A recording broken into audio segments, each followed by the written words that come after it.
ఇప్పుడు నేను అధికారం చేపట్టినాడు డిసెంబర్ 7 తారీఖు నాడు 7 లక్షల కోట్ల అప్పుతో బయలుదేరినాము. ఆ రోజు నుంచి మొన్న 7 తారీఖు వరకు ఏప్రిల్ 1 వరకు 26,000 పైచిలకు కోట్ల రూపాయలు కేసీఆర్ చేసిన అప్పు కట్టినము. ఆర్థిక నియంత్రణ దుబారా తగ్గింపు ద్వారా, పన్నులు రావాల్సిన వాటిని రాబట్టుకోవడం ద్వారా, ఆర్థిక క్రమశిక్షణ, ఆ క్రమశిక్షణలో భాగంగానే ప్రభుత్వ ఉద్యోగులకు, పెన్షన్దారులకు అవుట్సోర్సింగ్, కాంట్రాక్టు ప్రతి ఒక్కరికి 1 తారీఖు నాడు జీతాలు ఇస్తున్నాము. ఆర్థిక క్రమశిక్షణను పాటించడమే కాకుండా రాష్ట్రం యొక్క ఆదాయాన్ని పెంచుకోవడం ద్వారా రుణమాఫీ ఎట్లా చేయాలనో నా దగ్గర పక్కడ్బందీ ప్రణాళిక ఉంది. 15 ఆగస్టు ఎంతో దూరం లేదు. 2014లో లక్ష రుణమాఫీ చేస్తాను, 2019 వరకు చేయలేదు. 2018లో ₹1,00,000 రుణమాఫీ చేస్తాను, 2024 వరకు కూడా చంద్రశేఖరరావు చేయలేదు. చంద్రశేఖరరావు లాంటి చరిత్ర నాది కాదు. నేను ఇప్పుడు కూడా మీ ద్వారా స్పష్టంగా చెప్తున్నా, పెద్దమ్మ తల్లి సాక్షిగా 15 ఆగస్టు లోపల రైతు రుణమాఫీ చేసి తీరుతా. నా ప్రణాళిక నాకున్నది, ఆర్థిక క్రమశిక్షణ నాకున్నది.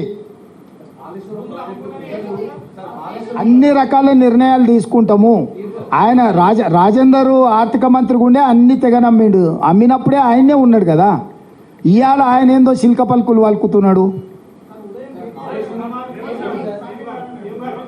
ఇప్పుడు వాళ్ళు కాకూడదనే చూస్తున్నారు. రైతులను ముంచాలే, రైతులు ఆత్మహత్యలు చేసుకోవాలనేదే రాజేందర్ది, కేటీఆర్ది కోరిక.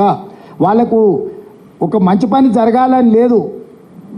పిల్లి శాపనార్థాలకు ఉట్టి దిగపడదు అన్నట్టు వాళ్ళలాకి ఎంతసేపు దోపిడీ చేసి దొంగతనాలు చేసి వాళ్ళ ఆస్తులు పెంచుకోవాలనుకుంటారు. మేము దోపిడీ చేయకుంటుంటే ఆటోమేటిక్గా రుణమాఫీ జరుగుతాయి.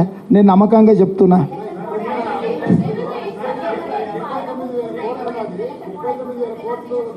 ఇక ఆయన అన్నీ చెప్తాడమ్మా. ఆయన ఏమైంది, ఆయన పాయింట్ ఎందుకు వేసుకున్నాడమ్మా? డ్రాయర్ మీద ఎందుకు తిరుగుతలేడు? ఎందుకు తిరుగుతలేడు? ఇట్లాంటి తిక్క మాటలకు తల తిక్క సమాధానాలు తప్పేమన్నా ఉందా?